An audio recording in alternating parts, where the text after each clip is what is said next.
Jogadores de futebol, que vivem como se fossem pobres. Jogadores de futebol de elite ganham em uma semana mais do que a maioria das pessoas ganha em uma vida inteira. N'Golo Kanté dirigia um modesto Mini Cooper para o treino e demonstrava quase nenhum interesse em luxo, mesmo ganhando salários de elite. Durante seus anos de auge no Chelsea, ele supostamente ganhava mais de $290 mil por semana, entre os meio-campistas mais bem pagos do futebol mundial. Em 2023, assinou uma transferência para a Arábia Saudita por mais de $100 milhões. Financeiramente, ele tinha acesso a tudo. Em termos de estilo de vida, quase nada mudou. Enquanto os companheiros chegavam de supercars e roupas de grife, Kanté estacionava seu Mini, treinava e ia para casa. O carro nunca foi uma declaração. Era simplesmente o carro que ele já tinha, e não via razão para trocá-lo. Histórias circulavam sobre ele, escolhendo cortes de cabelo baratos, enquanto os companheiros gastavam milhares. Não porque precisava economizar, mas porque melhorias não tinham nenhum significado para ele. Essa mentalidade foi moldada muito antes da fama no futebol chegar. Kanté cresceu em uma família de classe trabalhadora em Paris, onde o dinheiro era tratado com cuidado e nada era garantido. Quando o sucesso chegou, ele nunca o encarou como permanente. Jordi Alba ganhava salários de elite no Barcelona e ainda não tinha carteira de motorista bem depois dos 30 anos. Sem motorista particular, sem supercar, seu pai o levava ao treino. Isso veio a público em 2019, quando Gerard Piqué mencionou casualmente enquanto falava sobre Ansu Fati, de 17 anos, cujo pai o levava ao treino. Então acrescentou, quase como uma observação à parte, assim como o Jordi Alba, a Salah Hill, porque Alba tinha 30 anos, era vencedor da Liga dos Campeões e um dos laterais mais bem pagos do futebol mundial. Por volta de meados de 2020, Alba passou no teste de direção aos 31 anos, para alívio do pai mais do que de qualquer outra pessoa. Mas durante anos, uma das maiores estrelas do Barcelona chegava ao trabalho como alguém indo para um emprego comum. Rodri é um dos melhores meio-campistas do mundo hoje. Mas seu dia a dia nunca correspondeu à imagem de uma superestrela da Premier League. Enquanto jogava profissionalmente pelo Villarreal na La Liga, Rodri não se mudou para um apartamento privado ou moradia de luxo. Em vez disso, viveu em uma residência universitária em Castellón por 4 anos, equilibrando o futebol de alto nível com o estudo de administração e gestão de empresas. Amigos o viam lavando sua própria roupa, jogando tênis de mesa nas áreas comuns ou sentado no sofá assistindo TV. Apenas mais um cara no campus. Seu transporte combinava com essa mentalidade. Em vez de comprar um carro chamativo, Rodri dirigia um Opel Corsa usado que comprou de uma senhora idosa. Levava-o do treino para a aula e de volta. Era suficiente. Mesmo após ingressar no Manchester City em 2019, Rodri continuou seu curso à distância até concluí-lo, ganhando salários de elite. Seu estilo de vida permanece estruturado, tranquilo e deliberadamente comum. Thomas Müller passou toda a sua carreira no topo do futebol europeu e nunca viveu como tal. Durante sua longa carreira no Bayern como tal, em vez de adotar um estilo de vida de celebridade, Müller escolheu permanecer enraizado na Baviera rural, longe dos holofotes.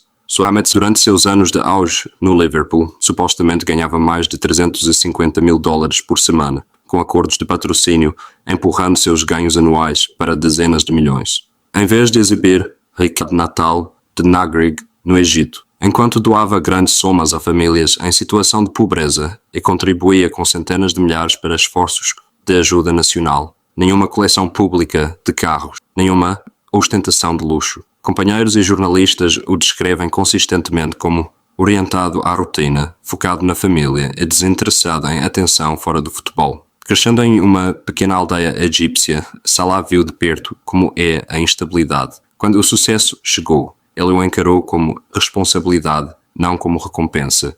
Benoît Assou Ekoto sempre foi incomumente honesto sobre como encarava o futebol profissional. Enquanto a maioria dos jogadores falava de paixão, legado e sonhos, ele dizia abertamente o que pensava. Para ele, o futebol era trabalho, nada mais. Durante seus anos na Premier League no Tottenham, supostamente ganhava cerca de $50 mil por semana. Mentalmente, tratava aquilo como bater o ponto. Nos dias de jogo, enquanto os companheiros seguiam as refeições cuidadosamente planejadas do clube, Assou Ekoto chegava com sua própria comida em uma sacola plástica do Tesco. Não uma bolsa térmica, não um recipiente de marmita. Apenas uma sacola comum de supermercado. Ele admitia abertamente que não amava o esporte, não se importava com a cultura ao redor dele, e não acreditava que a paixão fosse necessária para fazer bem o trabalho. Granit Xhaka ganhava salários da Premier League no Arsenal, e ainda saía do treino em um minúsculo Smart Car de $9.000.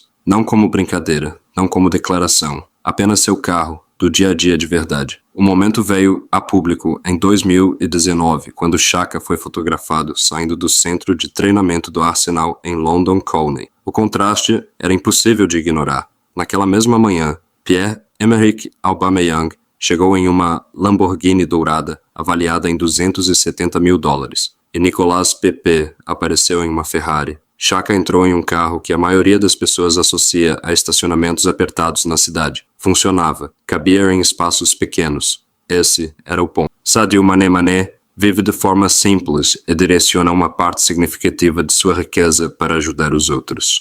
Durante seus anos de auge no Liverpool, supostamente ganhava mais de $100.000 por semana, depois assinando contratos valendo dezenas de milhões. No auge de sua carreira, ele certa vez questionou por que alguém precisaria de 10 Ferraris quando esse mesmo dinheiro poderia construir escolas ou hospitais. Em sua região, natal, no Senegal, ele fornece uma mesada mensal de cerca de $70 para cada família, não como um gesto único, mas como apoio contínuo para necessidades básicas como alimentação, eletricidade e gastos diários. Também financiou a construção de escolas, hospitais e moradias em Bambali, sua cidade natal. Mané cresceu na pobreza e vivenciou instabilidade em primeira mão. Quando o sucesso chegou, não criou distância dessas experiências. Criou responsabilidade. Francesco Totti passou 25 anos na AS Roma e viveu como um morador local, não como uma celebridade global.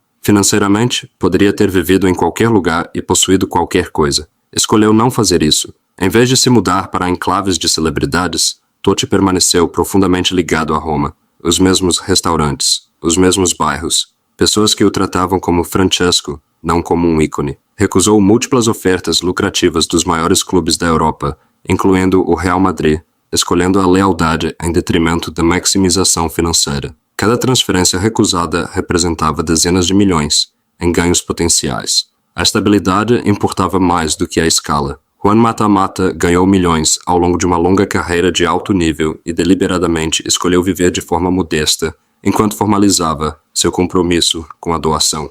Em 2017, cofundou a iniciativa Common Goal, comprometendo pelo menos 1% de seu salário a causas beneficentes, não simbolicamente, mas como uma contribuição estruturada e contínua, apoiando projetos sociais em todo o mundo. Apesar de salários semanais reportados superiores a $150.000 no auge da Premier League, Mata nunca cultivou uma imagem pública centrada no luxo. Viveu de forma modesta, evitou o espetáculo das celebridades e focou em rotina, educação e trabalho comunitário, chegando até a concluir um diploma universitário enquanto jogava profissionalmente. Em uma era onde a da riqueza frequentemente se torna performance, Mata escolheu a estrutura.